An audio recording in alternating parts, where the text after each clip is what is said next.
అందరికీ అయింది. మెంతులు నానబెట్టిందండి. ఇవి అలుపుదామని, అదే వేద్దామని. ఇదిగో ఆవాలు నానబెట్టిన. ఇప్పుడు ఇవి నిన్న నైట్లో నానబెట్టిన. ఇప్పుడు ఈ డబ్బాలు తీసుకున్నా. ఇది రివై పౌడర్కి వచ్చిన డబ్బాలు. ఇట్లా కట్ చేసిన, కింద ఓలి చేసిన. ఇప్పుడు ఇందులో మట్టి నింపాలి.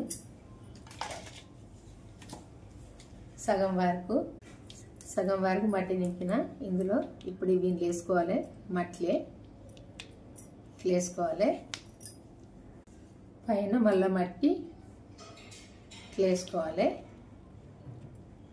ఇవి 2 రోజుల వరకు మొలకలు వస్తాయి. మీకు చూపిస్తాం మళ్ళా ఎట్లా వచ్చినాయి మొలకలు. ఇప్పుడైతే ఇవి నింపిన. ఇవి ఆవాలు. నేను ఇవరకు అయితే ఇంతవరకు ఆవాలు ఎన్నడూ అలకలే. మెంతులు అయితే వలికిన. చూద్దాం ఈసారి ఇవి వలికిన. 2 అయితే అలికిన.